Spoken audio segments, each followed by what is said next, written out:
You think you're a good person. You think if you work hard, stay kind, and do the right thing, you'll be rewarded. You think the world is fair, but you're not living in a fair world. You're in an arena where the quiet get crushed, where weakness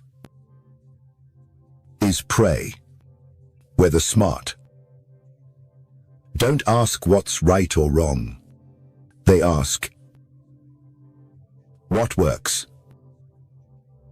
and what doesn't. There's a story they never taught you in school.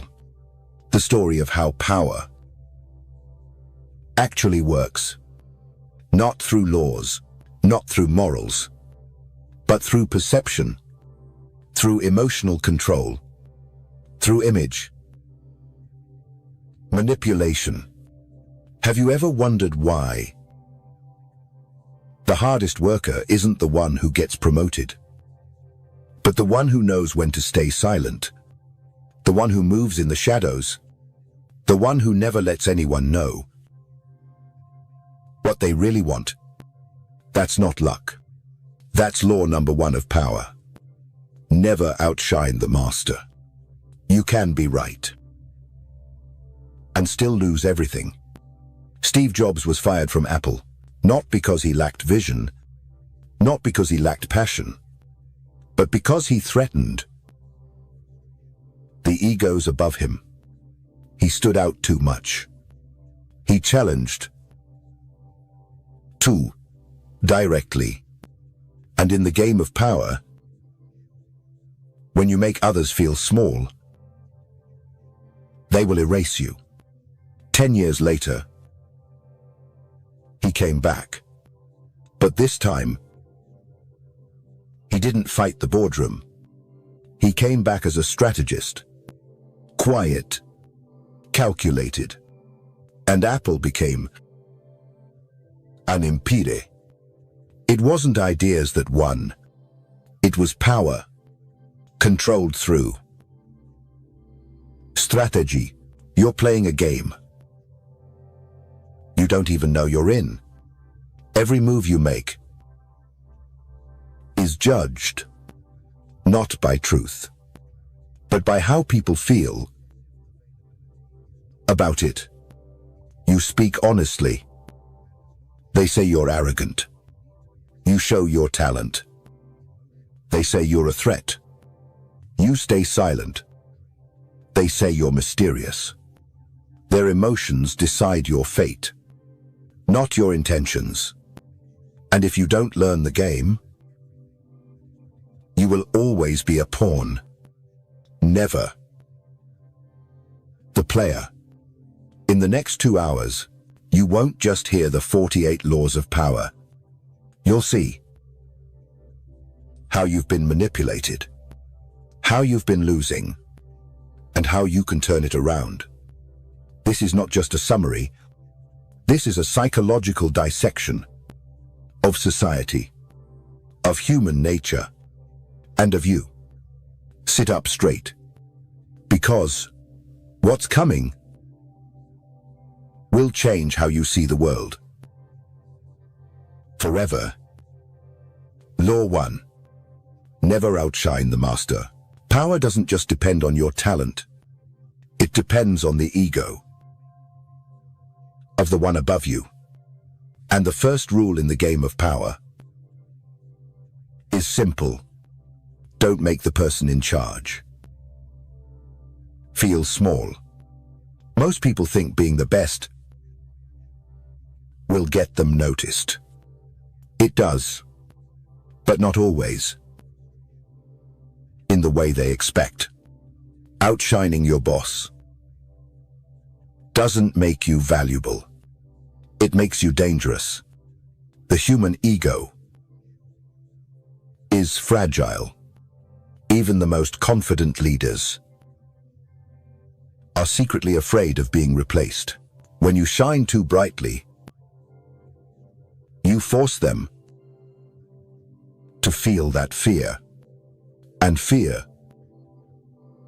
leads to retaliation. History is full of talented people who made this mistake. Nicolas Fouquet was the finance minister of France. He threw a magnificent party for the king. Lavish, brilliant, unforgettable. And the next day, the king had him arrested. Why? Because Fouquet made the king feel poor. Don't just study success. Study the reasons people get destroyed. Most of the time, it's not failure. It's overexposure. It's the arrogance of thinking your brilliance will always protect you. If your superior is insecure, hide your strength. Let them feel superior. Let them take credit. Let them believe the ideas were theirs. You win in the long game by surviving the short one. If your superior is confident, praise them in public. Make them feel untouchable, and you'll become their silent weapon. In both cases, your job is the same. Make them feel safe. Make them feel admired. Make them feel irreplaceable. Even if they're not, power isn't about being seen. It's about staying in the room long enough to control it. And if you want to stay in the room, never outshine the master. Law 2. Never put too much trust in friends. Learn how to use enemies. Friends are dangerous. Not because they hate you, but because they know too much and believe too little. We hire them because we feel safe. We share with them because we think they'll protect us. But when money, power, or opportunity enters the room, that friendship starts to rot. Friends expect favors. They feel entitled. They take loyalty for granted. And the more you give them, the less they respect you. Now compare that to an enemy, someone who has something to prove, someone who remembers the pain. If they ever choose to stand beside you, they do it with effort, with calculation, with clear terms. History has proven this over and over. Michael Corleone, in The Godfather, said it best. Keep your friends close, but your enemies closer. When you hire a friend, they bring comfort. When you hire an enemy, they bring results.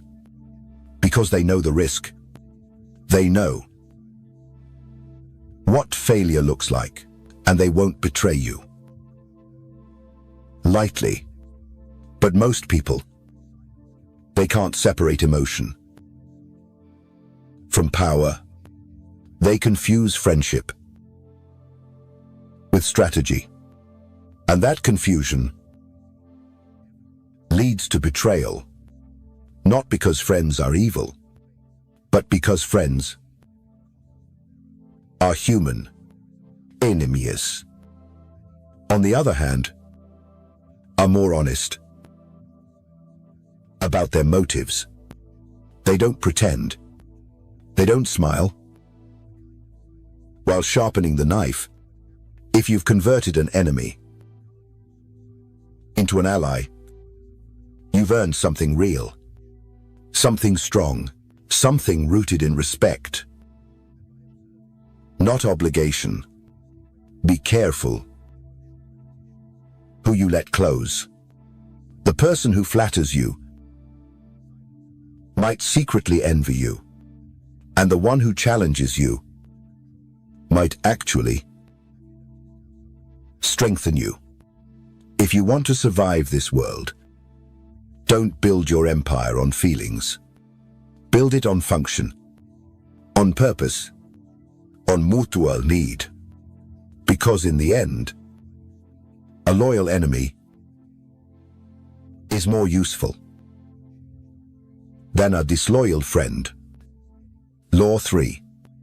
Conceal your intentions. What destroys most people in life isn't weakness.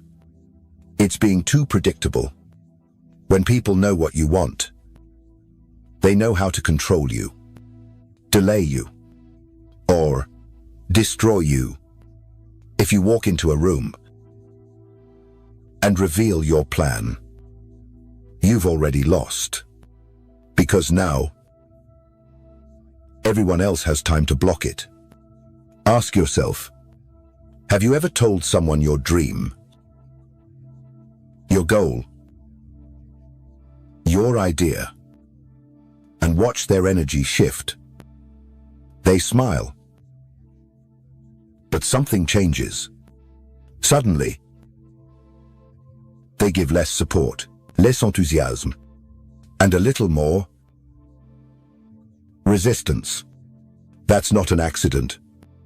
That's instinct. Most people don't want to see you rise, especially if your rise reminds them of their stagnation. Now study this case. Thomas Edison versus Nikola Tesla. Tesla was a genius. He shared his dreams openly. He believed the world would reward honesty and brilliance. Edison smiled, then buried him, used his openness to steal ideas, undermine his reputation, and fund a rival empire. Tesla died broke. Edison died powerful. The lesson: never show your full hand. Keep your goals wrapped in fog. Let your actions surprise people, not your words. Here's what smart people do. They mislead with movement. They hide long-term goals behind short-term distractions. They give people what they expect, while building something they never saw coming. So let me ask you directly, right now, who knows your next move? Your boss? Your partner? Your so-called friend? If they know, they can block it, hide your intent. Not because you're evil, but because you're real. This world rewards silence and strategy, not confession. Be like a chess player. The move they see is never the real move. You want power. You want freedom. Then speak less. Smile more. Let the world guess. While you build quietly behind the curtain. Because in this world, the loud plan dies fast, but the hidden one wins. Law 4. Always say less than necessary. Words are like currency. The more you spend, the less they're worth. And the moment you speak too much, you expose yourself. Most people talk because they're insecure. They want approval. They want to feel in control. But in reality, the one who talks least controls the room. Let me ask you something. How many times have you said too much? Trying to explain yourself, trying to prove you're right, trying to fill the silence, and walked away, regretting it. Now think about this. When someone sits quietly in a meeting, says almost nothing, but then drops one sentence at the end, everyone listens. Why? Because silence builds gravity. It creates tension. And in a world addicted to noise, silence is power. Let's look at a real-world example. Barack Obama. During the 2008 debates, he didn't interrupt. He didn't ramble. He paused. He let the room sit in silence, then dropped his message. Like a sword. Every word was measured, precise, controlled. And because of that, he didn't just win debates. He dominated perception. The more you speak, the more predictable you become. The more you reveal, the more ammunition you give away. Even a smart thought, when over-explained, becomes diluted. You don't need to impress people with words. You impress them with presence, with control, with timing. So here's your practical shift. Next time you're in a conversation, count your words. Don't rush to fill silence. Let others speak first. Let them reveal themselves. Then choose your moment. And when you do speak, say half of what you think. Deliver it with calm, and let the silence afterward carry more weight than your sentence. Because in the game of power, the loudest voice rarely wins. But the quietest one, almost always, gets remembered. Law 5. So much depends on reputation. Guard it with your life. You don't get power by being perfect.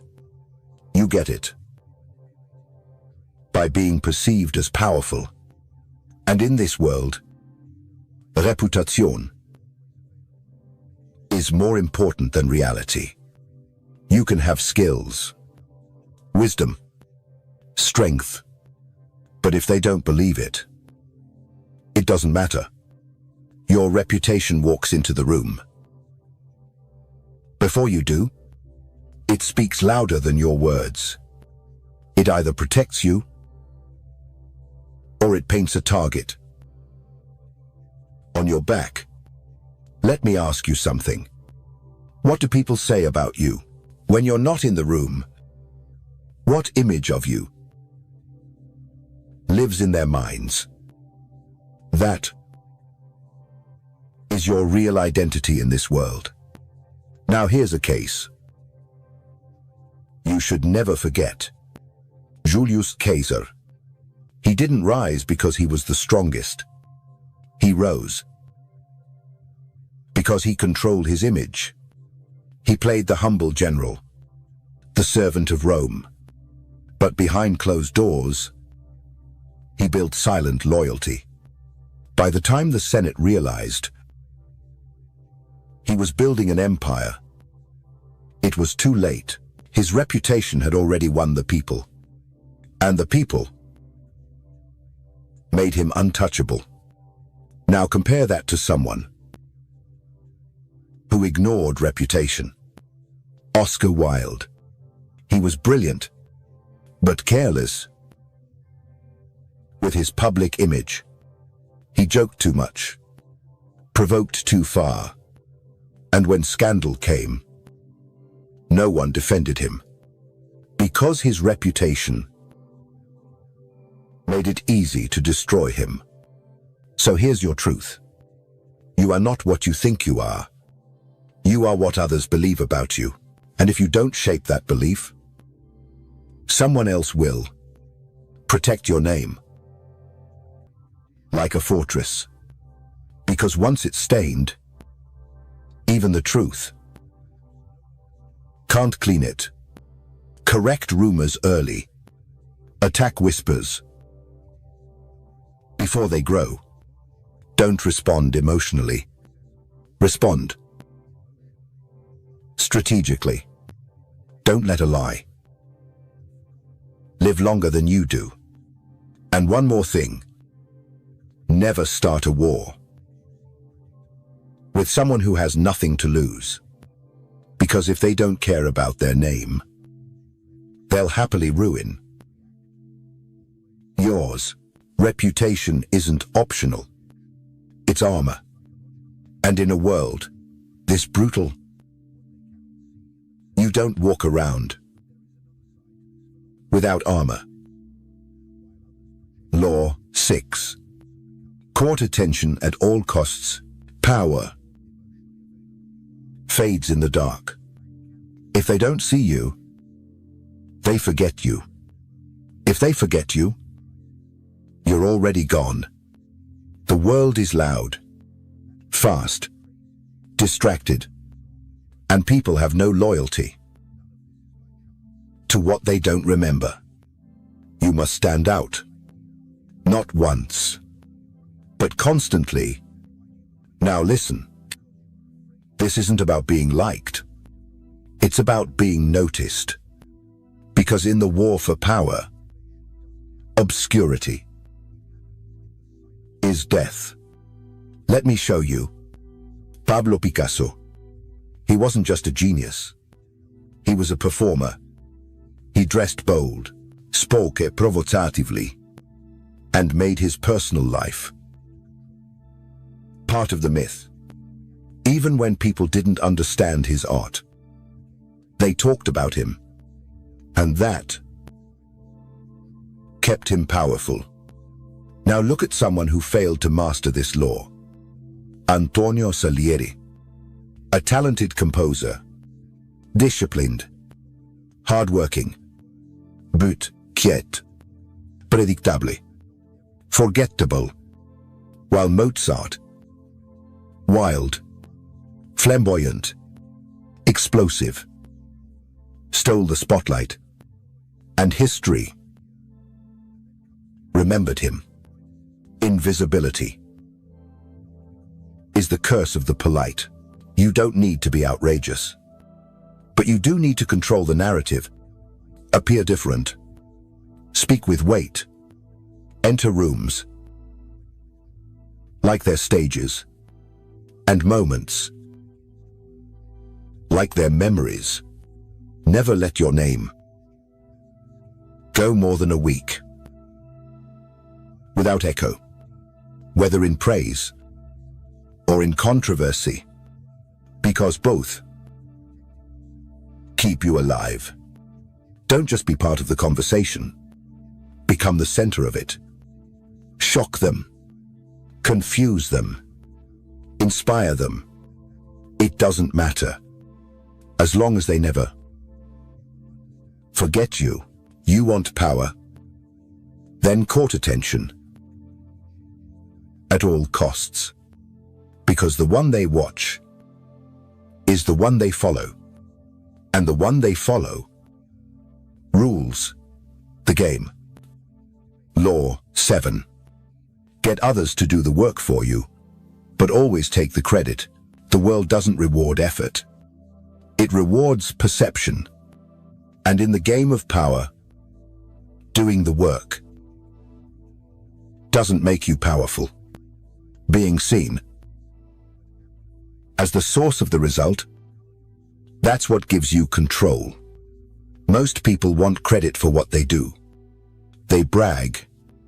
They explain. They fight for recognition. And that's exactly why they lose.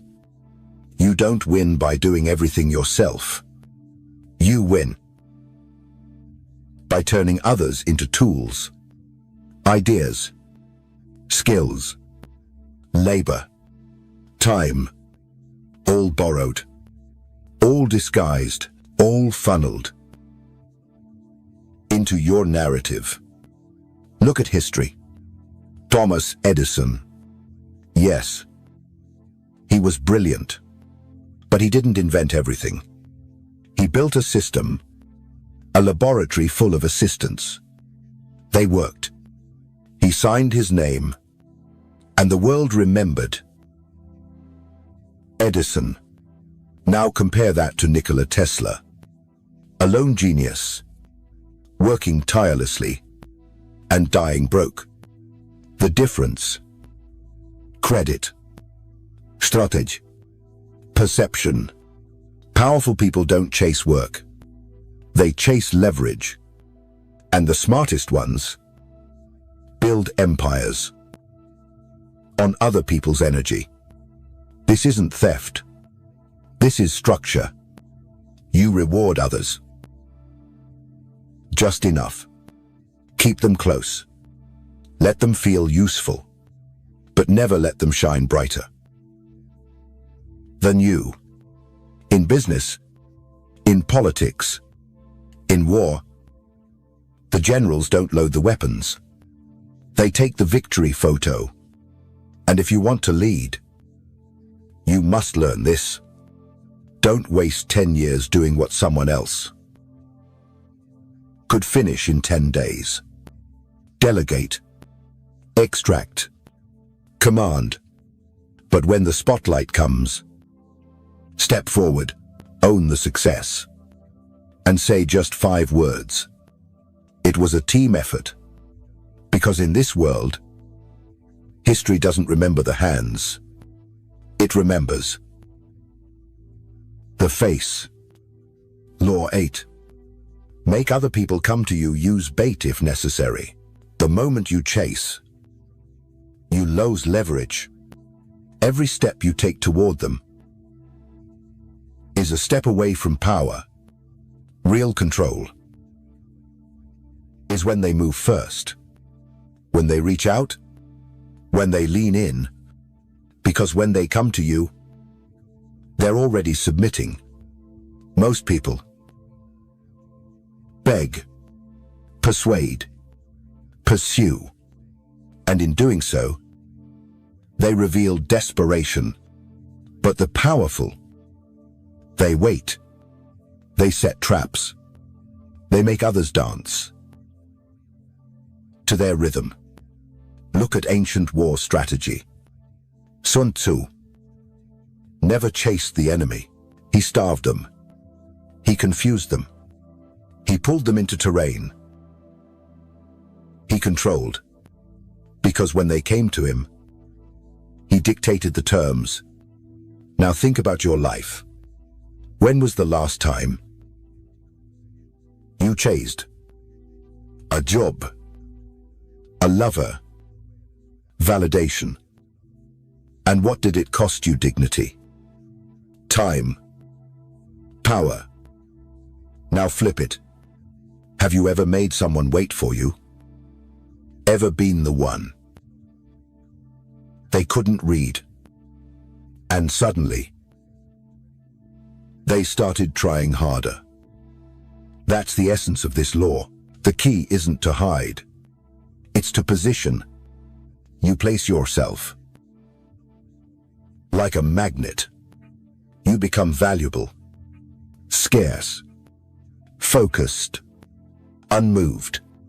And then you bait. Not with desperation, but with mystery, with silence, with the illusion that you're already winning without them. And that's when they come. Not because you forced them, but because they couldn't help it. Don't over-explain. Don't oversell. Don't chase. You're not here to convince. You're here to attract. Let them wonder. Let them doubt. Let them feel slightly unworthy. Because when they finally approach, you hold the power. And power always belongs to the one who waits. Law 9. Win through your actions, never through argument. Words. rarely change minds. They trigger ego. They invite resistance. They start wars. That logic can't end.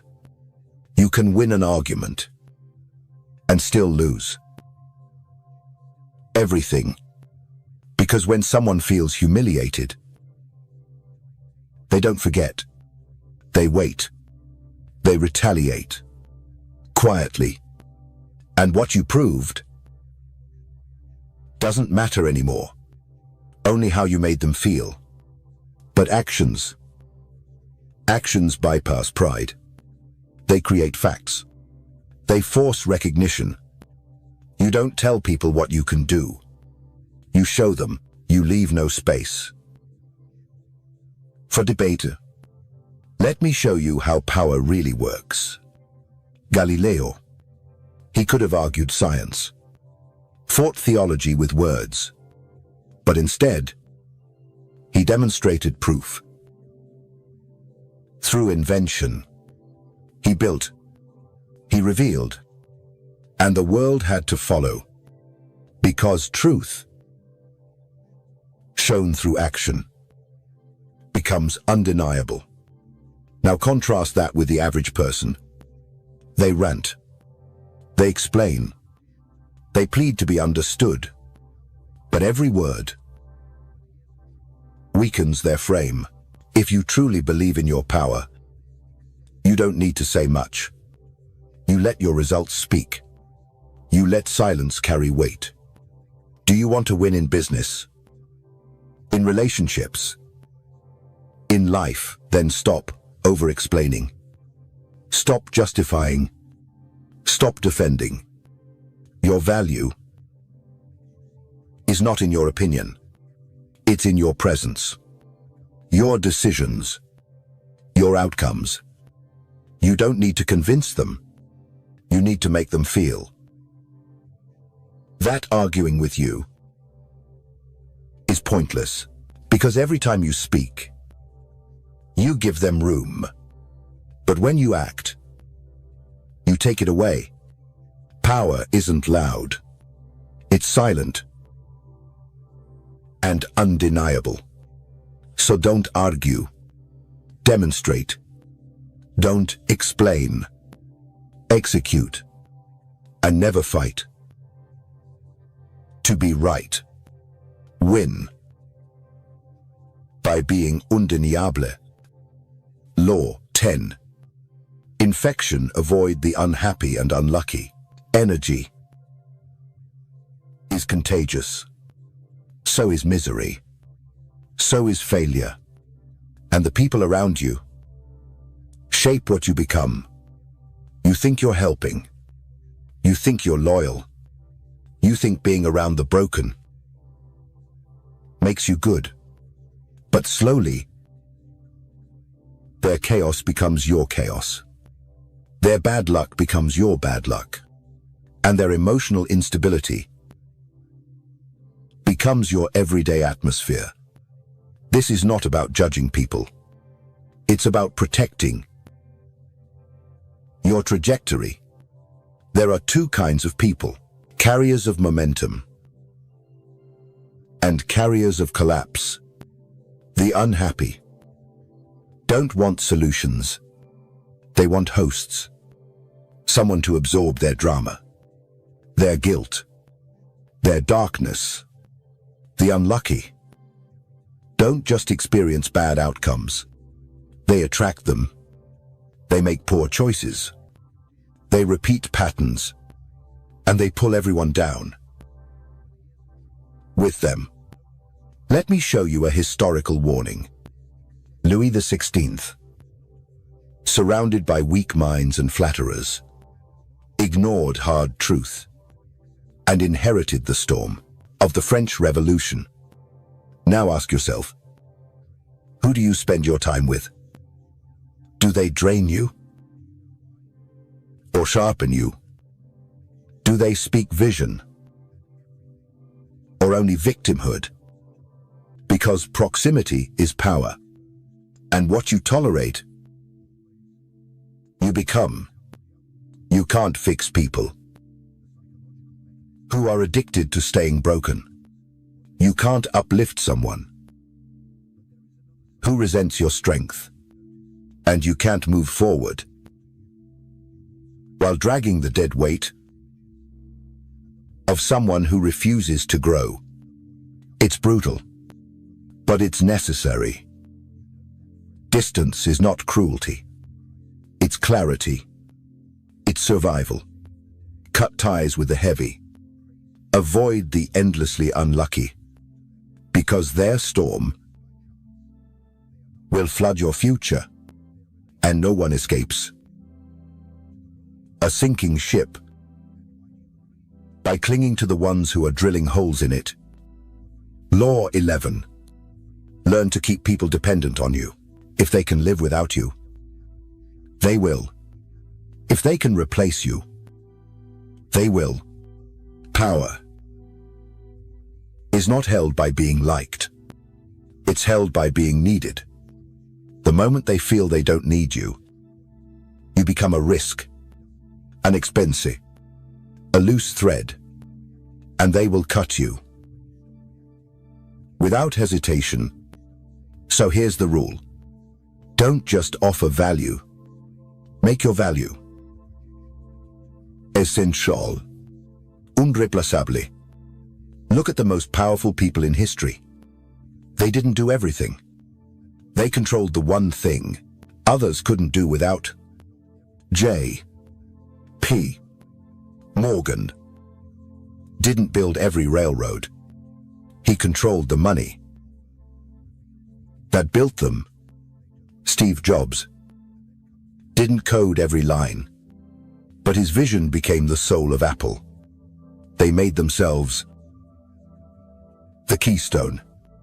And when the keystone disappears, the whole structure collapses. Now look at your own life. At work, in relationships, in your circle. What do you control? What do they depend on you for? And if the answer is nothing, you're already disposable. Dependence is seule dominance. It means they consult you. They wait for you. They adjust to your moves. But here's the twist. You never let them know they're dependent. You make it feel natural, effortless. You help, but not too much. You teach, but never everything. You give, just enough to create need, but hold back, enough to keep leverage. Because once they believe they can do it without you, they will try. And when they succeed, you're done. So build systems, build bridges that only you can walk across. Make them want you near. Even when they hate you, power isn't in being loved. It's in being necessary. Learn this, or finish. Law 12. Use selective honesty and generosity to disarm your victim. The easiest way to break someone's guard is to surprise them with truth. Not full truth, just enough to lower their weapon. People expect manipulation. They expect lies. They expect selfishness. But when you drop a truth, a small one, a painful one, something that makes you look vulnerable, they lean in. They start to trust. They think they've seen the real you. And in that moment, they relax. They stop calculating. They let you closer. That's when you strike. This is not cruelty. This is psychology. A single act of honesty can erase months of suspicion. A single gift can blur your real intention. And that confusion is your advantage? Let's go back in time. Otto von Bismarck. Cold. Ruthless. Strategic. But when he needed allies, he showed emotion. He cried in front of the king. One tear, one gesture, and he got what he wanted. Selective. Calculated. Perfect. The mistake most people make. They're honest all the time. They give everything. And in return, they lose control. Or worse, they never show honesty. So no one ever trusts them. The art is balance. You give a piece. To protect the whole, you offer a truth.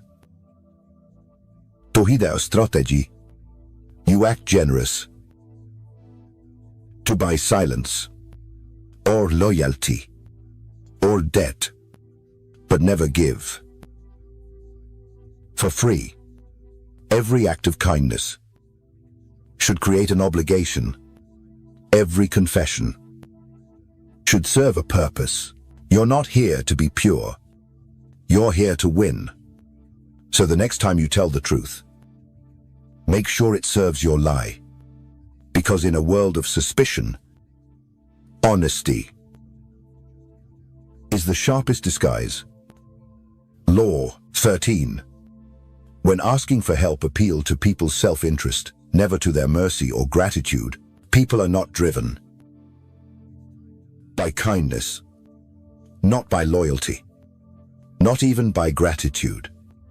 They are driven by what benefits them. You think they'll help you? Because you've helped them. You think they'll show up?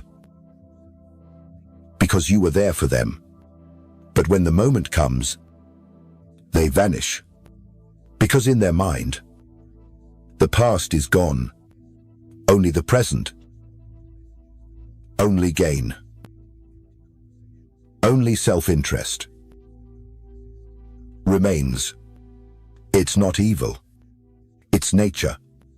So, if you want help, don't remind them of what you've done. Don't appeal to guilt. Don't beg. Au fait l'ouvrage. Offer value. Offer a reason. That aligns with their ambition. Here's how power does it. Julius Caesar. He didn't build alliances through favors. He built them through opportunity. He didn't say, "Support me because I need you." He said, "Support me, and you will rise with me."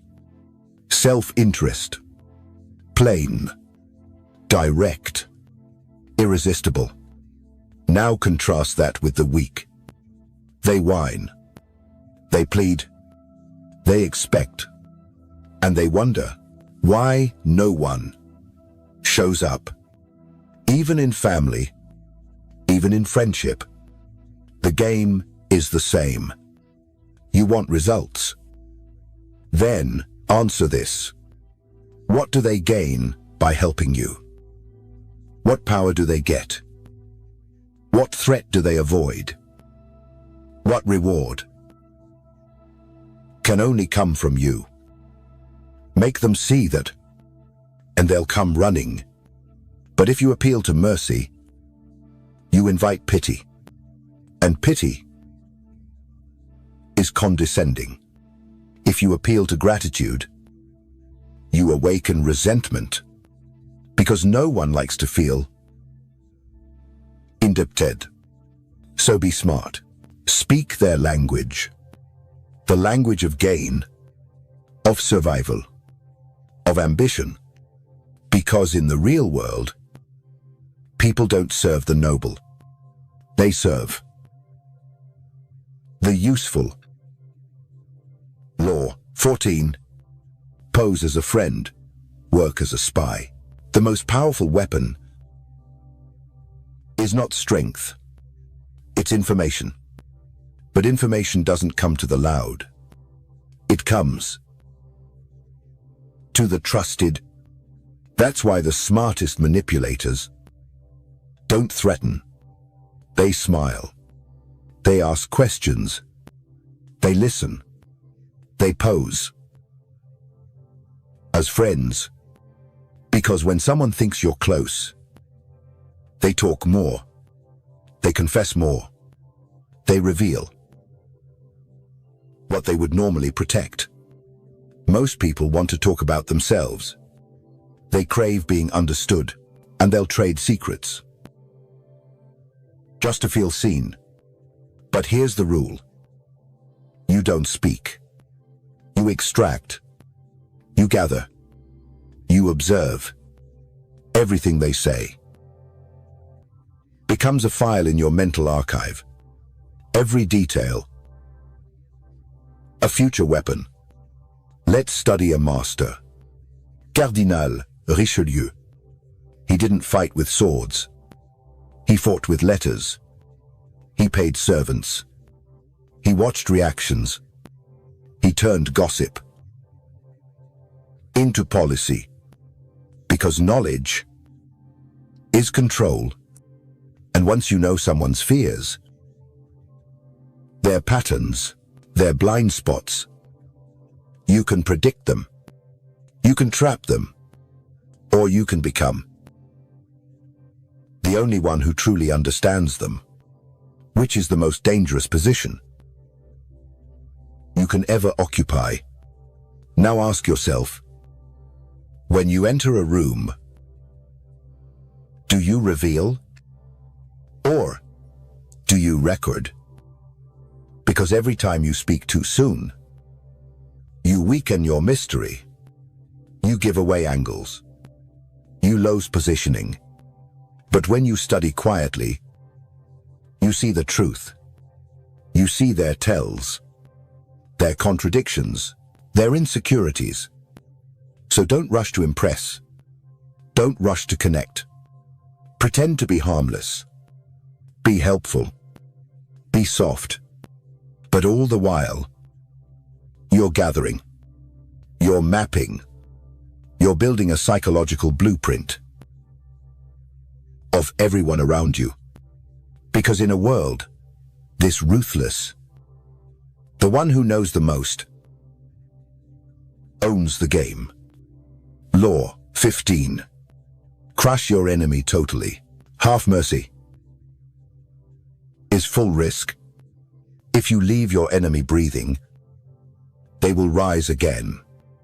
Stronger, smarter, angrier. History doesn't reward the kind. It remembers the decisive. When you have the power to end them, do it completely. Burn the bridge. Close the exits. Erase the option of their return. Because wounded enemies are the most dangerous kind. They've seen your face. They've felt your blow. And now, they dream of revenge. Julius Caesar spared too many senators. They smiled in his court and stabbed him in the Senate. Had he crushed them totally, Rome would have belonged to him forever. But he hesitated. He left trace, and it cost him everything. So ask yourself, who have you hurt, but not finished? Who have you beaten, but not silenced? That unfinished war is ticking. This law isn't about violence. It's about finality. End the manipulation. End the threat. End the opportunity for betrayal. If you fire someone, don't leave the door cracked. If you cut teeth, don't leave an emotional opening. If you remove a rival, take their influence. Take their audience. Take their options. Not out of cruelty, but out of survival. Because one enemy, one whisper, one act of mercy can turn your empire into a memory. Power is not about giving chances. It's about closing doors. So if you must strike, strike without hesitation, without guilt, without trace. Crush them, totally, and never look back. Law 16. Usa absence to increase respect and honor. The more they see you, the less they feel you. Familiarity breeds indifference. You become expected, ordinary, replaceably, and worst of all, taken for granted. But when you vanish, they notice, they remember, they question. Your silence becomes louder than your presence. Absence is pressure. It creates space. For them to feel your value, let me show you how it works. Napoleon Bonaparte. After countless victories, he made one mistake. He stayed too long. The people saw his flaws, his fatigue, his ego, and admiration turned to resentment. Now contrast that with Queen Elizabeth I. She kept distance, appeared rarely, spoke with calculation, and because of that, she became myth, not just monarch. Your presence must feel earned, not given. If you're always available, you become invisible. So pull away, disappear. Strategically, let their thoughts fill the gap. Let desire build. This is not punishment. It's positioning. You retreat. To increase impact, you say less. So each word hits harder. This applies to love, to business, to power. Want more respect. Be seen less. Want more value. Make them miss you. They will invent reasons to admire you. They will rewrite you in their minds.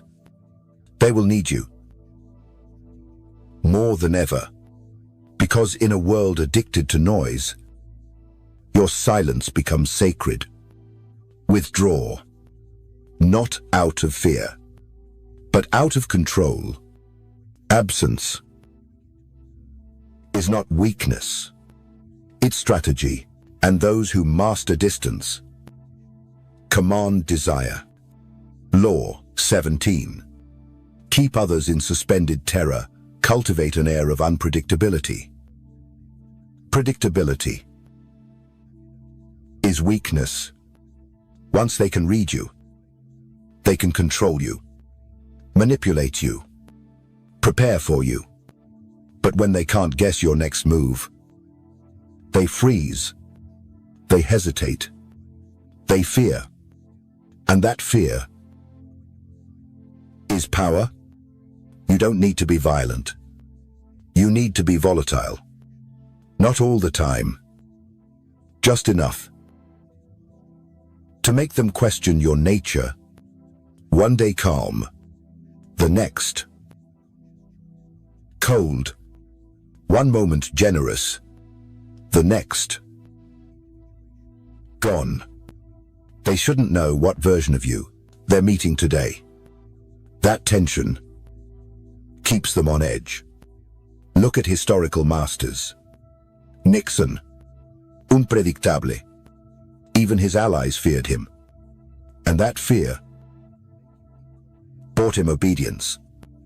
Or consider the Joker. In fiction, yes, but pure strategy. He didn't need strength, just chaos. And chaos becomes a shield. People fear what they don't understand. And in that confusion, you gain space. You gain silence. You gain leverage. Most people are slaves to their patterns, always explaining, always justifying, always playing safe. But you vanish mid-conversation. You smile, then cut off. You're warm, then vanish. It's not about being cruel. It's about becoming unreadable. Because once they can predict you, they put you in a box. And once you're boxed, you're no longer a threat. So disturb the rhythm.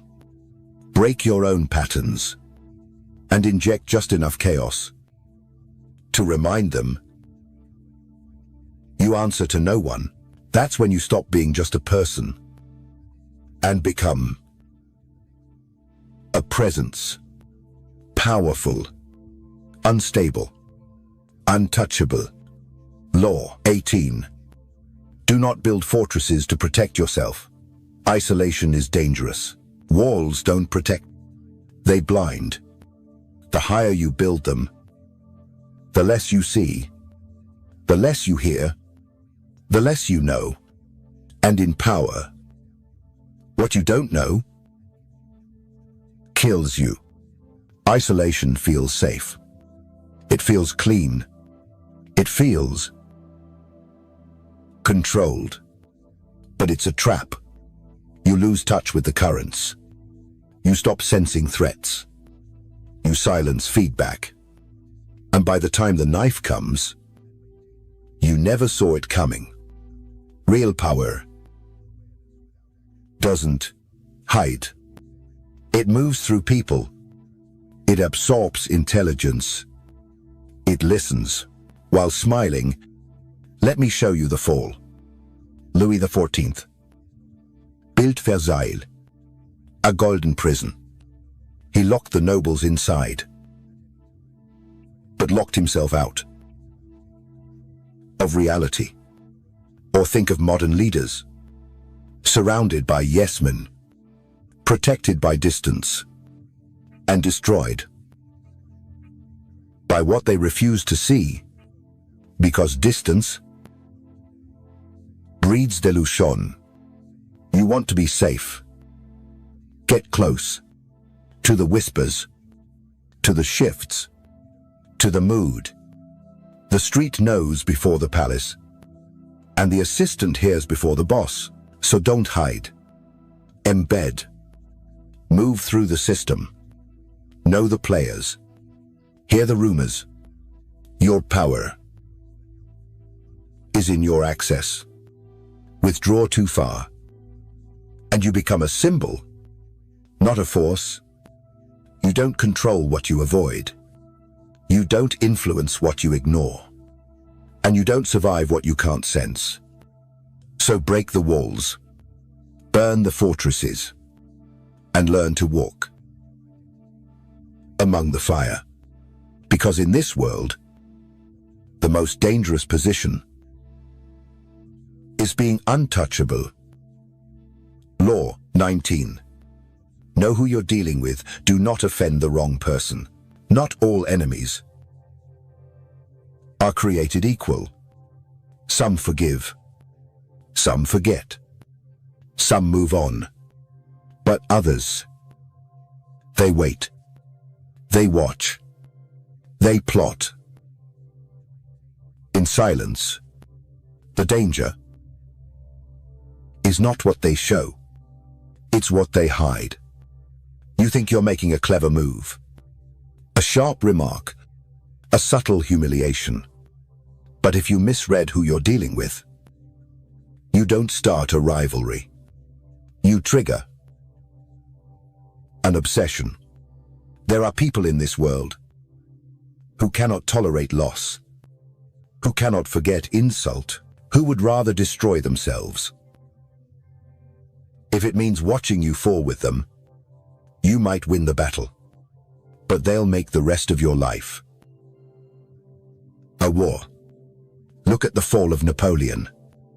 He underestimated Russia, saw them as weak, predictable, and marched in. But he didn't study their psychology, didn't see how far they'd go, didn't realize Some enemies would burn their own cities, just to trap you inside. So before you act, pause, observe, test. Ask yourself, is this person proud? Is this person unstable? Is this person vengeful? Beyond reason, sometimes it's smarter to lose small than win and make the wrong person bleed. Know who loves their ego more than life, who hides hurt behind politeness, who smiles with poison behind their teeth. You're not weak for walking away. You are strategic. Not every enemy is worth provoking. Not every target should be touched, because when you offend the wrong person, the damage doesn't come fast. It comes slowly, quietly, until you look around and realize everything around you is on fire. Law 20. Do not commit to anyone. The moment you commit, you lose leverage. The moment you choose sides, you become predictable, controllable, disposable. Loyalty sounds noble, but power requires freedom, and freedom comes from never being owned by ideology, by tribe, by love, by guilt. When people know you belong to them, they stop trying to earn you. They use you. They expect you. They own you. But when you're unattached, you become a prize, a mystery, a wild card. They wonder, will he support me? Will she walk away? What does he want? Who does she serve? And that uncertainty gives you power. You can play both sides, gather more information, extract more value, and when the tides shift, you walk away untouched. Let's revisit Talleyrand, master of ambiguity. He worked under kings, under revolutionaries, even under Napoleon. Never fully committed, yet always essential. He was too useful to betray, too mysterious to replace. And when regimes collapsed, he remained. Now look at those who commit blindly. They go down with the ship. They fight wars that aren't theirs. They get burned. For being loyal to the wrong flame, ask yourself, who are you tied to? Why? And what does it cost you? Because when you're fully committed, you're no longer a player. You're a pawn. So smile, support, promise, but never close the door. Always leave space to pivot, to escape, to rise. Your value is not in your loyalty. It's in your independence. Never commit unless the reward is total control. Until then, float and let them chase you. Law 21. Play a sucker to catch a sucker seem dumber than your mark. Smart people hate being outsmarted. They'll forgive insults. They'll overlook disrespect, but they will never forgive the moment you made them feel stupid. So if you want control, never threaten their intelligence. Never compete with their ego. Do the opposite. Downplay yourself. Act slow. Act soft. Ask questions you already know the answer to. Let them explain. Let them feel superior. Because when someone thinks they're smarter than you, They relax. They talk more. They take risks. And that's when you take everything. Look at history. Socrates played dumb, let others expose themselves, and dismantled them without ever raising his voice. Or consider Count Axel Oxenstierna. He once said, "You'd be amazed how much power in the world is held by fools." Why? Because the real masterminds know how to blend in. Most people want to be seen as intelligent, important, respected. Let them. While you collect data, while you maneuver silently, while you trap them in their own overconfidence. Because the moment you reveal your full capacity, they feel threatened, and the walls come up. But when you appear harmless, they invite you in. They show their hand. They give you everything, without even knowing. So the rule is simple. Never flex. Never correct. Never show off. Let them underestimate you. Let them laugh. Let them talk. Because while they perform, you position, and in the end, the one they thought was slow becomes the one who saw it all. Law 22. Use the surrender tactic. Transform weakness into power. Sometimes, fighting back is the fastest way to lose. When you're weak, don't resist. Don't explain. Don't retaliate. Surrender. Strategically, quietly, intelligently, because surrender is not defeat. It's delay.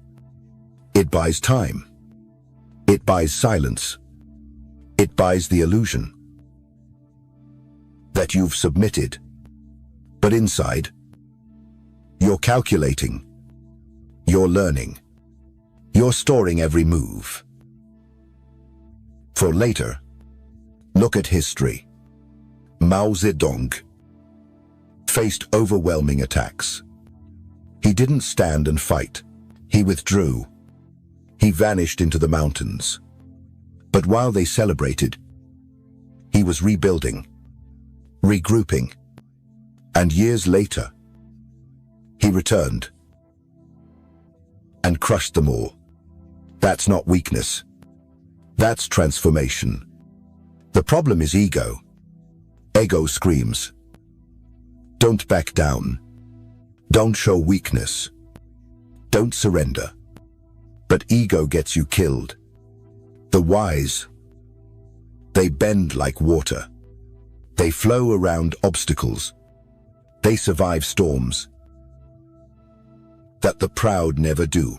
So when the pressure is too high, when the power is too one-sided, when you're outnumbered, outgunned, outpositioned, don't fight.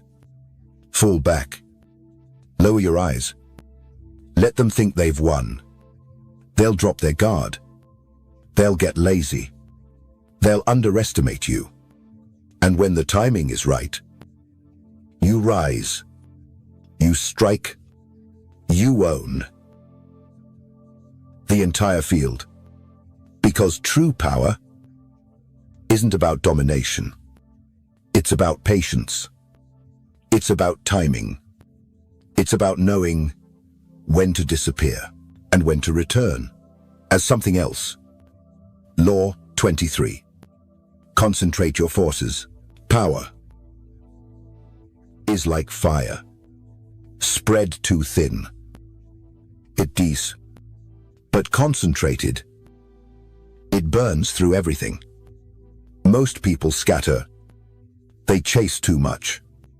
They divide their time, their energy, their loyalty, and in doing so, they dilute themselves. But the powerful focus, obsess, commit to one path until it breaks. Look around you. How many are dabbling, distracted, half in, half out? And look where it gets them. Mediocrity, frustration, stagnation. Now look at the greats. Alexander the Great didn't try to rule the world overnight. He moved one empire at a time. Focused invasion, focused ambition, total dominance. You don't need more. You need sharper, more precise, more deliberate. Stop saying yes to everything.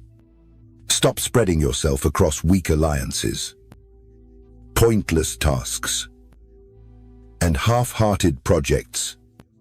Pick your target and pour everything into it. Your time, your presence, your mind, your energy. Because the moment your attention fractures, so does your impact. Concentration creates force. Force creates fear. And fear creates power. Let others chase 10 things.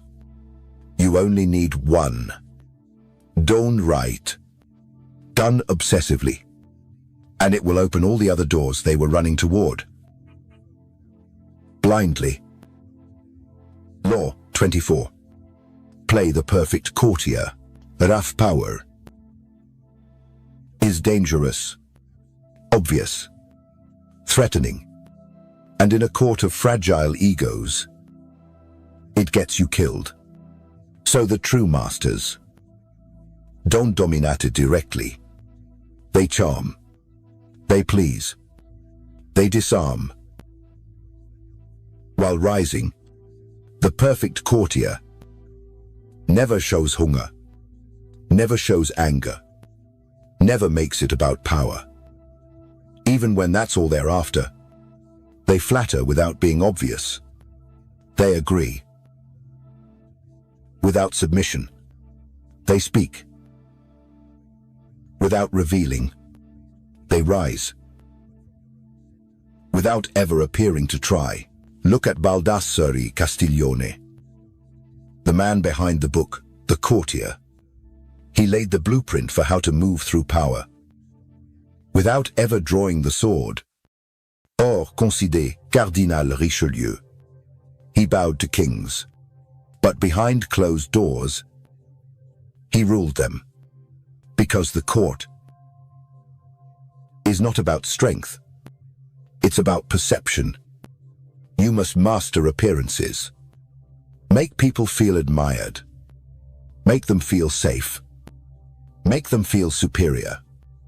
Even when you're dismantling them piece by piece, from behind the curtain. Smile, but remember the game. Never outshine the king, but never fade into shadow. Make yourself useful, but never irreplaceable. Speak just enough. Impress just enough. Remain just mysterious enough. And when the time comes, to strike, to shift, to rise, no one will stop you, because no one ever saw you coming. Power in the court belongs to those who play, not with muscle, but with masks. Law 25. Recreate yourself. You were not born finished. You were programmed by parents, by culture, by fear. But power doesn't come from who you are. It comes from who you design yourself to become. You must recreate, rebuild, reforge your own identity. Because if you don't, the world will choose for you, and the version they choose will always be weak, predictably. Safe. So you need to ask, who do you want them to see? What impression do you want to leave before you speak a single word? Your look, your tone, your silence, your presence, all of it is a mask, but not to hide, to command. Look at history. Napoleon recreated himself as a symbol. The little corporal became an emperor, not by accident, but by design. Or David Bouvier, a master of reinvention. He made transformation. His power. You are not stuck. You are not fixed. You are not a victim of your past. You are clay. You are a weapon in progress. So ask yourself, what traits are holding you back? What version of you needs to die? What version do you need to become? The quiet one, the dangerous one, the magnetic one, the untouchable one. Don't wait for permission. Don't ask for approval. Create your own myth, and then become it. Because in the game of power, authenticity is overrated, but presence is everything. Law 26. Keep your hands clean. Power is messy, but you must stay spotless. You can orchestrate chaos, but never be seen pulling the strings. You can destroy someone, but never let it trace back to your fingertips. Why? Because appearance is everything. Once they see blood on your hands, they fear you less. They question you more. They unite against you. But if you appear pure, even while committing the darkest acts, they'll excuse you, follow you, defend you. So use others. Let them carry out the dirty work. Let them deliver the blow. Let them fall. If something goes wrong, you stay elevated, above, untouchable. Look at King Louis XIV. He had a man for everything. To collect secrets, to punish rivals, to enforce fear. But Louis himself, always clean, always smiling, always admired. Or consider modern politics. How many powerful people let their advisors take the fall? Let others sign the order, while they walk away with applause. You don't need to fight. You need to direct. You don't need to blame. You need a scapegoat. You don't need to shout. You need someone to whisper on your behalf. So build buffers. Keep distance. Shield yourself with masks. And never react publicly. Let others look guilty. Let others burn. Let others carry the sin that you designed, because in this game, the one who survives is the one who plays dirty, but looks clean. Law 27. Play on people's need to believe to create a cult-like following. People don't want truth. They want meaning. They want to believe in something greater, stronger, simpler. And the one who gives them that belief controls them. Because belief is more powerful than logic, than fact, than fear. You don't need to be right. You need to be convincing. Give them hope. Give them certainty. Give them an enemy, and they will follow you to the edge of reason. Look at history. Every cult, every movement, Every revolution, built not on facts, but on faith. People followed because it felt good, because it filled a hole, because someone told them, this is the truth. And that's your leverage. Don't offer data. Offer destiny. Don't say, I think. Say, I know. Speak with clarity, with conviction, with mystery. Create rituals. Create symbols. Create language that separates your people from the rest of the world. Because once they feel chosen, they stop asking questions. They defend you, excuse you, obey you. And the more outrageous the claim, the more loyal they become, because to admit you were wrong would destroy their identity. So they double down, and you rise higher. But remember, use this carefully, because belief cuts both ways. If you disappoint them, they'll crucify you. So always stay just out of reach, just mysterious enough, just powerful enough to make them wonder if maybe you really are more than human. Law 28. Enter action with boldness. Hesitation kills power. When you act unsure, you invite doubt. You invite resistance. You invite predators. But when you move boldly, they freeze. They obey. They follow. Because boldness creates authority. Even when you're wrong, it still commands respect. People don't follow ideas. They follow energy. They don't ask if you're correct. They ask if you're confident. Look at Caesar. When he crossed the Rubicon, it wasn't legal. It wasn't rational, but it was bold. And boldness made him emperor. Or look at Napoleon. He didn't wait to be invited. He took the crown from the Pope's hands and crowned himself.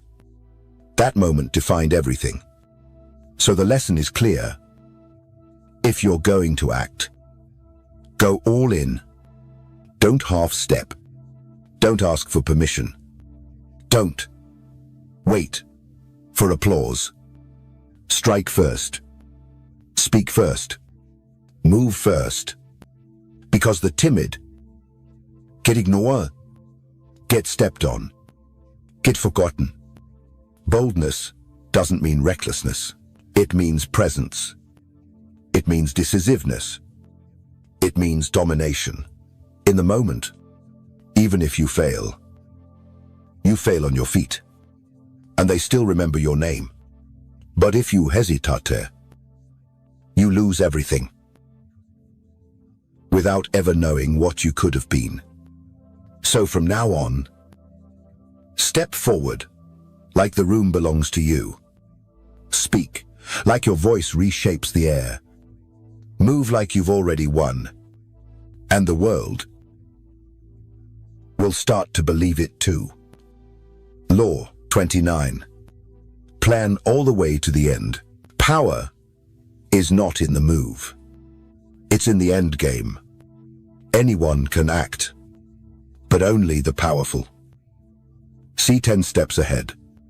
If you don't plan to the end, you get caught in emotion, in reaction, in chaos. You chase victories that turn into traps. You win today and lose everything tomorrow. But when you plan the whole map, every action becomes precise. Every word becomes a setup. Every loss becomes leverage. You stop reacting. You start orchestrating. Look at history. Bismarck didn't just unify Germany. He engineered decades of manipulation. Every alliance, every war, planned to the finish. And when it was done, he vanished, untouched. Or look at chess masters. They don't move to win the next turn. They move to end the game. So ask yourself, what is your real objective? What happens after you win? Who benefits? Who becomes your threat once the smoke clears? Because if you don't plan the aftermath, you don't control it. And what you built will be stolen by someone who did. Stop rushing. Step back. Zoom out. Anticipate failure. Predict betrayal. Expect reversal. And still win anyway. The end is everything. It's the only thing that justifies the storm. So never act for the moment. Act for the legacy. Act for the final blow. Act for the throne. Because power doesn't belong to the one who starts the fire. It belongs to the one who decides how it ends. Law 30. Make your accomplishments seem effortless. Power that looks hard. Feels breakable. But power that looks easy. Feels divine. Untouchable. Inevitable. The more you show your sweat, the more they see your limits. The more they sense struggle, the less they fear you. So, hide the grind. Conceal the cracks. Let your execution look like instinct. Mastery should look like magic. When you speak, make it sharp, but unforced. When you move, make it precise, but fluid. Let them wonder, how did he do that? How is she always in control? Where does this come from? That mystery is your shield, your magnet, your weapon. Look at Michael Jordan. Every move looked effortless, but behind it, thousands of hours, millions of failures, buried. Or Steve Jobs. Every presentation looked spontaneous, but it was rehearsed to perfection. The audience never saw the chaos, only the clarity. You want them to see the flame, not the friction. So, never explain how hard it was. Never expose the cracks. Never show the panic behind the curtain. Smile. Deliver. Disappear. Let the myth grow. Let the rumors swirl. Let the awe build. Because when your power looks natural, people don't challenge it. They surrender to it. And that is the illusion that keeps you untouchable. Law 31. Control the options, get others to play with the cards you deal. The most dangerous illusion is choice. People like to believe they're deciding, that they're in control, that they have freedom. Let them. But behind the scenes, you decide what's on the table. You decide what they see. You decide which doors they're allowed to choose between. You don't force them. You frame them. Do you want A or B? They pick. They feel empowered. But they never realize both options lead exactly where you wanted. Look at politics. Two parties, endless debate. But behind both, the same donors, the same hands. Illusion, wrapped in participation, or in business. The upsell. You offer basic, you offer premium, you offer elite, and the customer walks away, thinking they made a smart decision. They didn't. You did. Because power is not about domination. It's about direction. Don't push people. Guide them. Subtly. Strategically. Make them think. It was their idea. Control the options. Control the frame. Control the script. And they will follow. Blindly. Gratefully. Loyally. Because nothing feels safer than choosing the trap you didn't know was rigged from the start. Law 32. Play to people's fantasies. Reality is heavy. Boring. Painful. Most people can't handle it. They don't want truth. They want escape. Illusion. Magic. And the one who offers that escape owns them. People crave stories. They crave hope. They crave something bigger than their ordinary life. So give it to them. Not logic. Not facts. A dream. You don't sell what is. You sell what could be. You don't say, "Here's the truth." You say, "Here's the myth you've always wanted to believe." Look at religion, at politics, at love. The most followed leaders weren't the most honest. They were the most seductive. They painted visions. They created enemies. They made people feel chosen, special, saved. And once people invest in the dream, they protect it. They spread it. They fight for it. Even when it's a lie. Especially when it's a lie. Because fantasy is stronger than reality. You want loyalty. Don't appeal to the mind. Appeal to the void, to the ache, to the hunger they carry in silence. Promise to fill it, even if you never do. Make them feel seen. Make them feel destined. Make them believe that by following you, they escape the smallness of their life, and they will stay. Pay. Obey. Not because you gave them truth, but because you gave them a better illusion than the one they were living in. Law 33. Discover each man's thumbscrew. Everyone has one. A weakness. A soft spot. A hidden need. They can't resist. Find it. And you own them. Not through force. Not through fear. Through precision. You don't overpower them. You pull the right thread. And everything unravels. People reveal more than they think. In their obsessions, their overreactions, their silence, their pride. Watch closely. Where do they overcompensate? Where do they flinch? What do they joke about? A little too often. That's not noise. That's signal.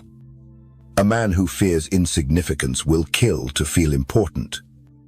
A woman who was once betrayed will follow anyone who promises loyalty. A leader, terrified of aging, will obey. The one who flatters his youth. That's the thumbscrew. Once you find it, you don't have to fight. You just press. Gently. Subtly. Repeatedly. And they fold. Look at Freud.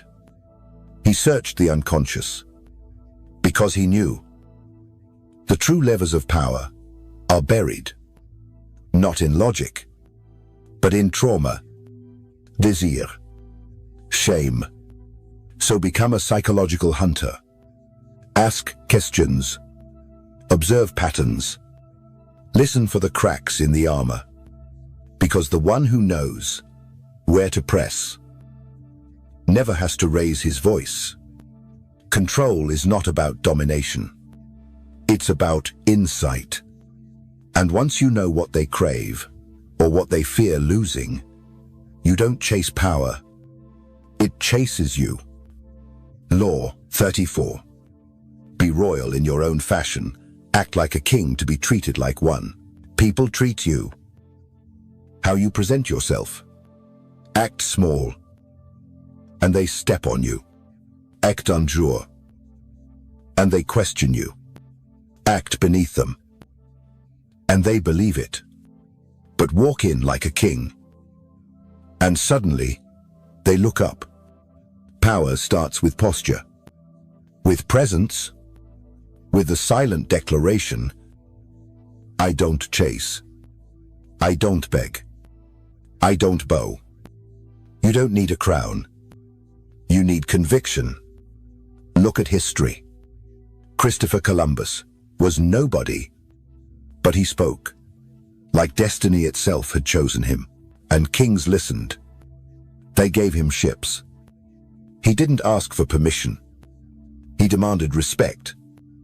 Or Napoleon. He crowned himself. Because waiting for recognition is weakness. You must command it. So upgrade your walk. Upgrade your voice. Upgrade your expectations. Not out of arrogance, but out of awareness that people mirror what you project. Never reveal desperation. Never lower your worth for validation. You want loyalty. Carry yourself like you deserve it. You want obedience. Speak like your words cannot be ignored. You want respect. Show up like the world was built for you. Because royalty is not in blood. It's in behavior.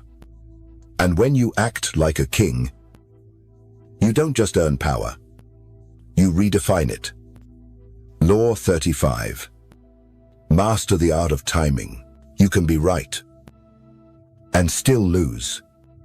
You can be powerful and still fail if your timing is off. Because power is not just knowing what to do. It's knowing when to strike. The impatient reveal themselves. The desperate overreach. The insecure rush. And they all collapse. But those who master time control the battlefield. They wait. They watch. They let others waste energy. Expose themselves. Make mistakes. And when the moment is perfect, they move. Not too early, not too late. Deadly, precise. Look at the hunter. He doesn't chase. He sits in silence. He breathes with the wind. And then, when the target is exposed, one shot, one kill. Look at Rothschild during the Battle of Waterloo.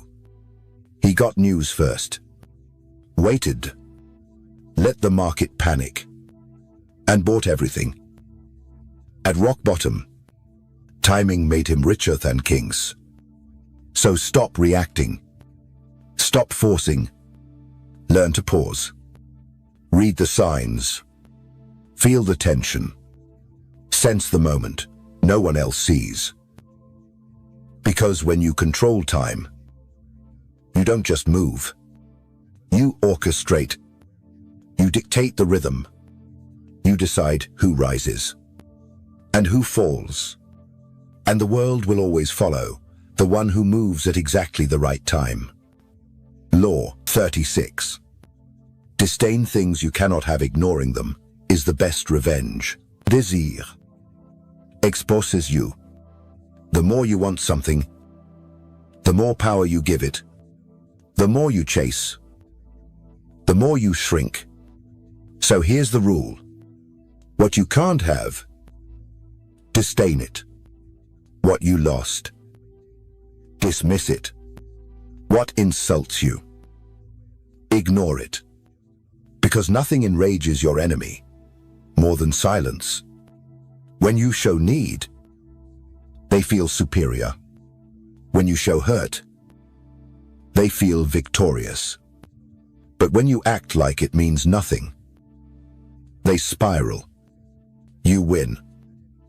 Without moving. Look at Stoics.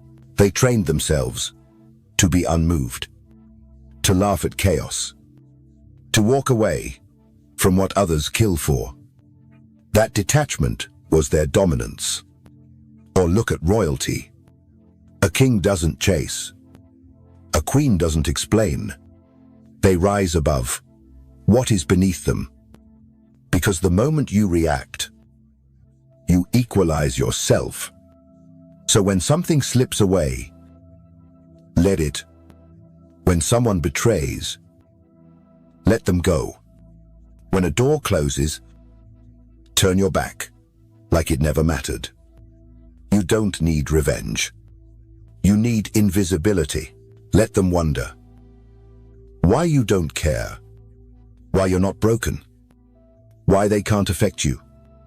That mystery is power.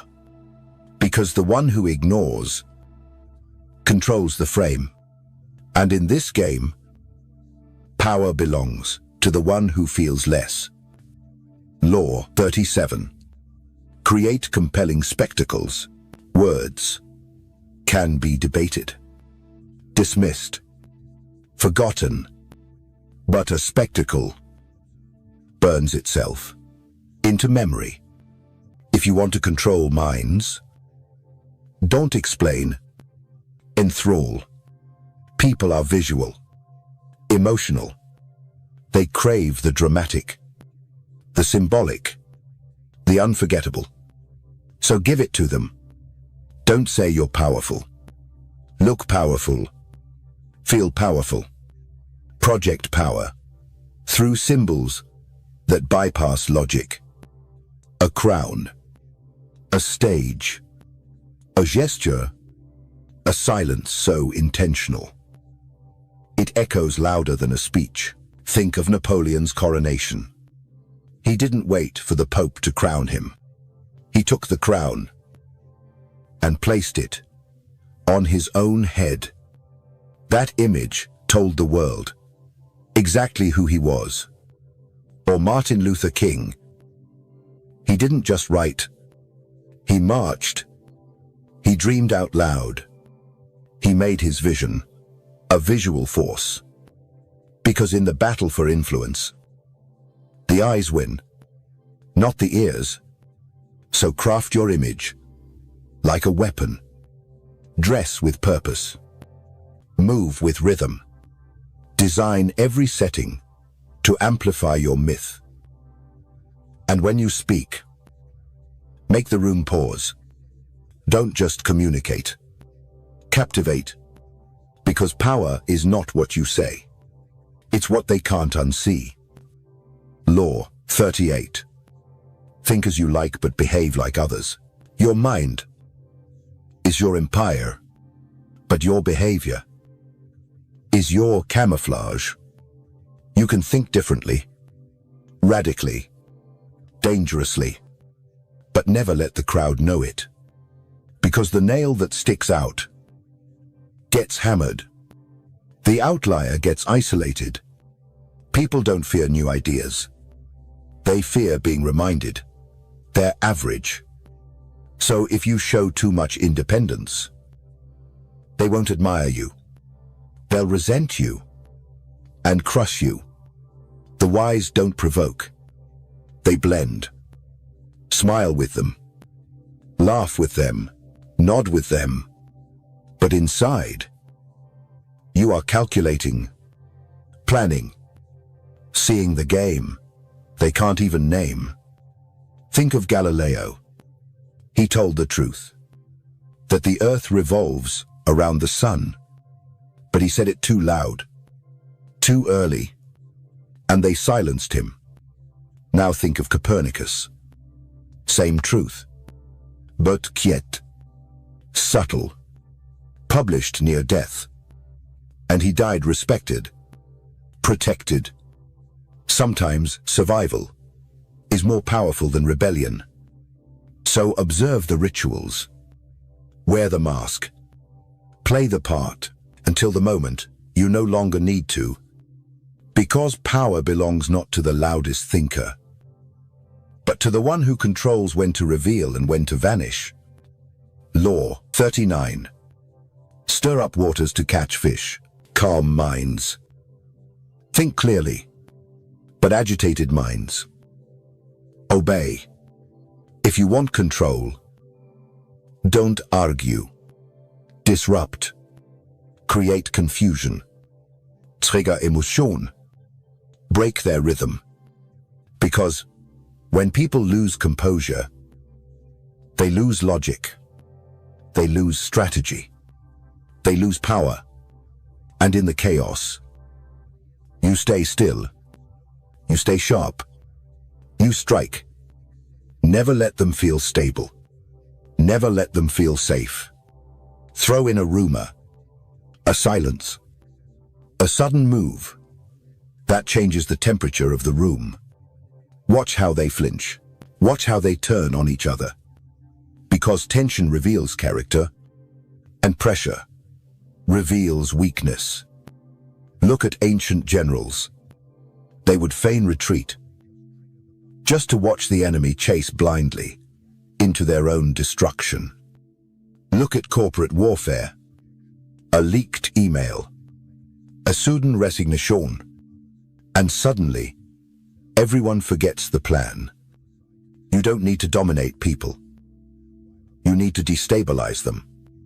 And while they're distracted, emotional, reactive, you shape the outcome. But here's the key. Never let them see you're the one who stirred the waters. You remain the calm in the storm, the eye at the center of the hurricane. Because power is not just taken, it's fished from chaos. You create. Law 40. Despise the free lunch. Nothing is ever free. Not the favor, not the opportunity, not the praise. Every free gift has a price, and the price is your dignity, your leverage, your independence. So reject it. Despise it. Because the moment you accept the free lunch, you declare that you cannot provide for yourself, that you are willing to be owned. And once you're owned, you're controlled. The powerful pay their way, not because they have to, but because they refuse to be in debt to anyone. Look at the rich, the real ones. They don't take, they give strategically. Because when you give, you create obligation, you create imbalance, you create control. But when you take, you shrink, you surrender position, you lower your value. So always pay. In full. Immediately. Not to be noble, but to stay free. And when someone tries to buy your loyalty, smile, decline, and remember. A man who owns nothing but himself is more dangerous than the one who owns everything. But always everyone. Law 41. Avoid stepping into a great man's shoes. Never follow a legend. Never inherit a throne that still smells like another man. Because the greater he was, the smaller you will seem. You'll be compared, measured, diminished. And no matter what you do, you'll always be the one after. So don't fill old shoes. Burn them. Don't imitate. Redefine.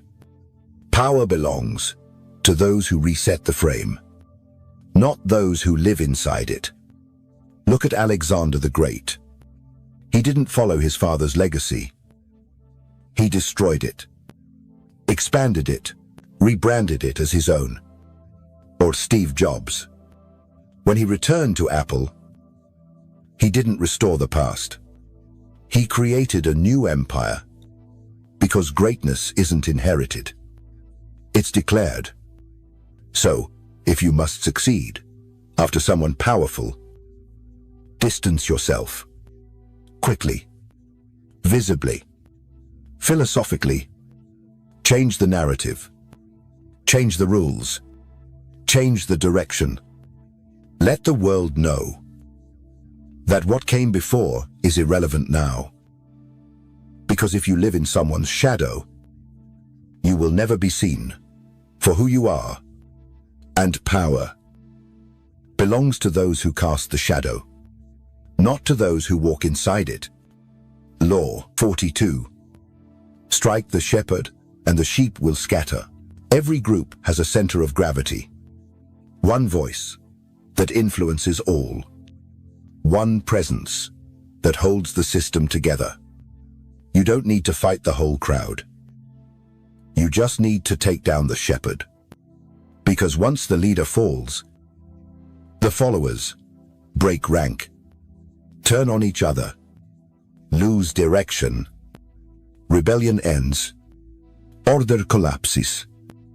Your path clears. But here's the trick. Don't announce the strike. Don't threaten. Don't confront in public. Study. Wait. May. Hit hard. Hit fast. And disappear. Look at organized crime. When law enforcement cuts the head, the entire operation dissolves. Look at Caesar. He wasn't killed by the masses. He was removed. By striking the heart of influence. With precision. You don't need to control everyone. You only need to control the one they follow. So when conflict arises, don't argue with the crowd. Don't waste energy.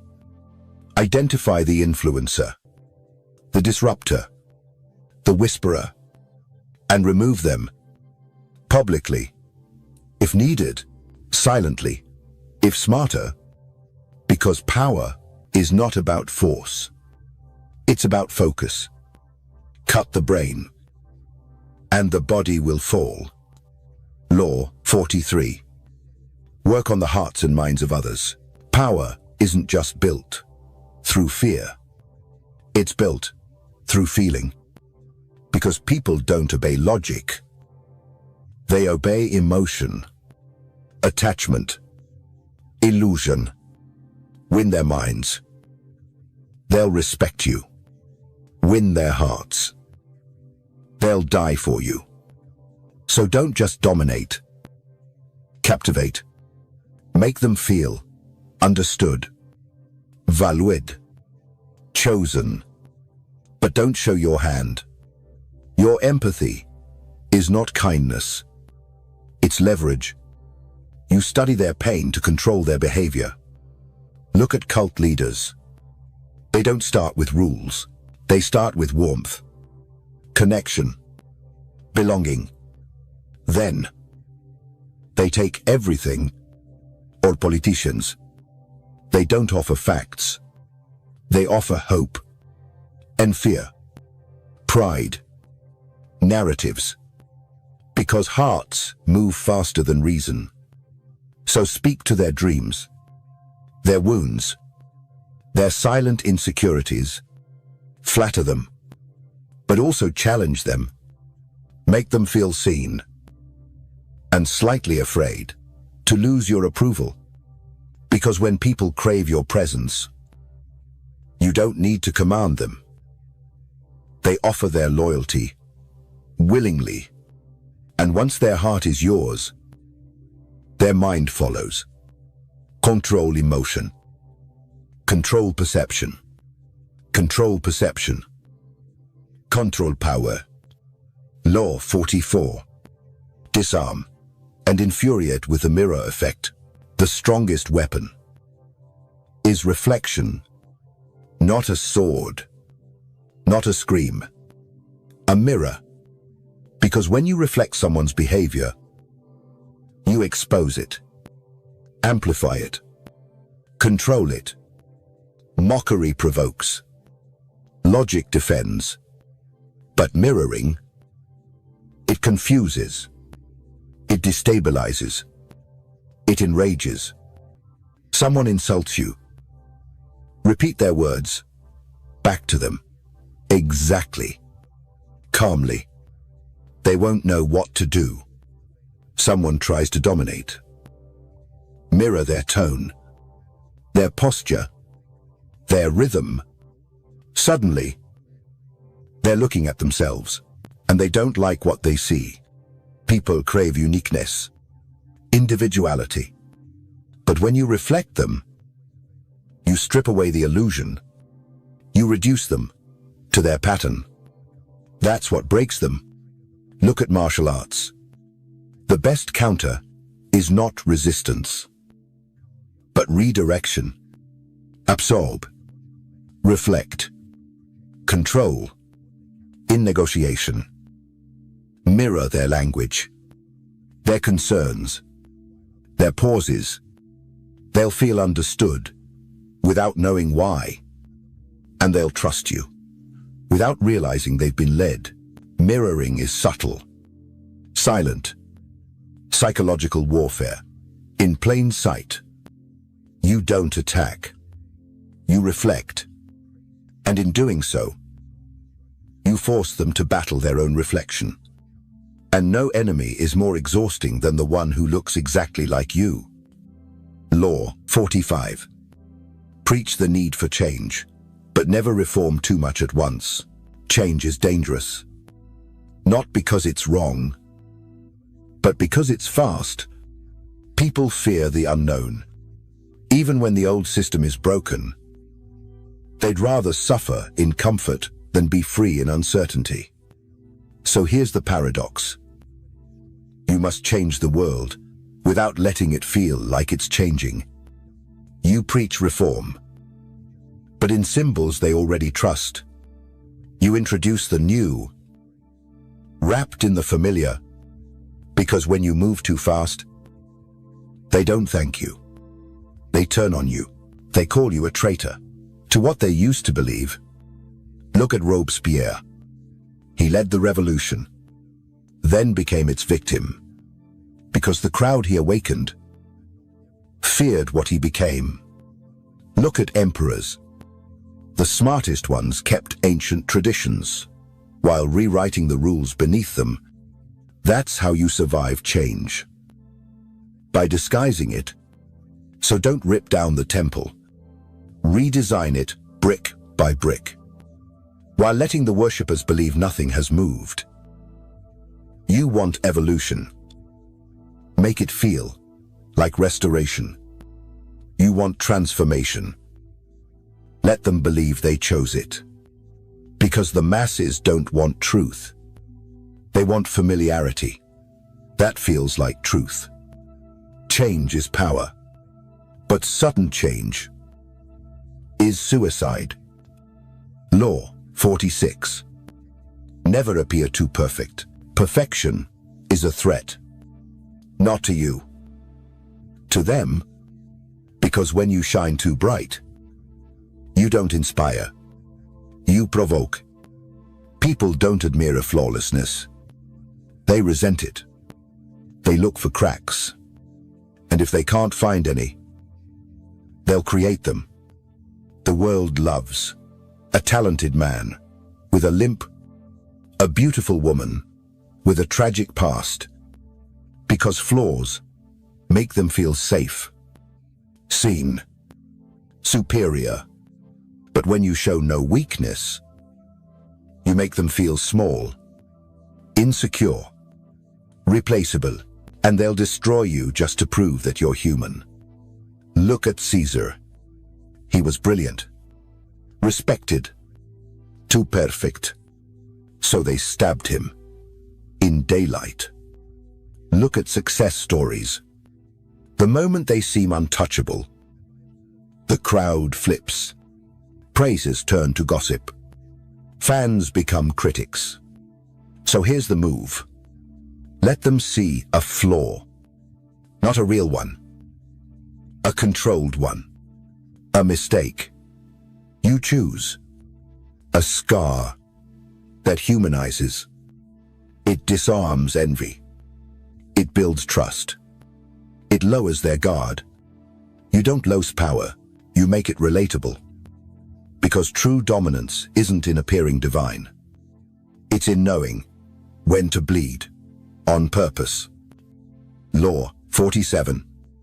Do not go past the mark you aimed for in victory. Learn when to stop. Victory is the most dangerous moment. Because when you're winning, you stop seeing, you stop listening, you start believing you're untouchable. And that is when you fall. The game isn't over when you're ahead. It's over when you know when to walk away. Power has a rhythm. Push too far, you break it.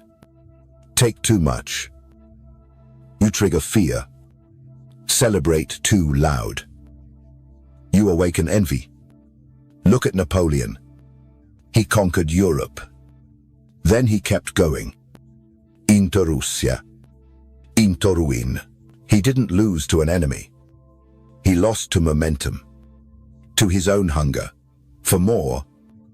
Or Alexander. The world was his, but he wanted another world and died before he could find it. You win best when no one sees you've already won. So know the line. Reach it, then vanish. Quietly. Let others chase shadows. Let them fight ghosts.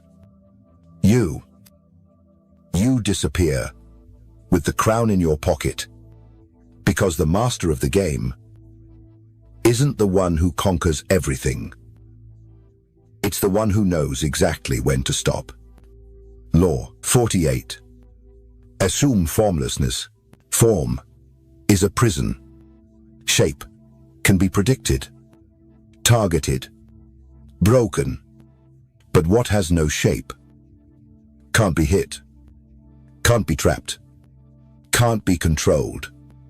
If you want to survive, become a fluid. Adapt, shift, disappear into new roles before they can define the old one. Don't be the lion. Don't be the fox. Be the smoke that blinds both. Because once they understand you, they can contain you, frame you, kill you. Look at Bruce Lee. Be water. He said, because water takes the shape of whatever contains it, and then it erodes it from within. Look at great empires. The rigid ones collapsed. The flexible ones morphed into new systems before they could be attacked. So stop holding on to identity, to roles, to reputations.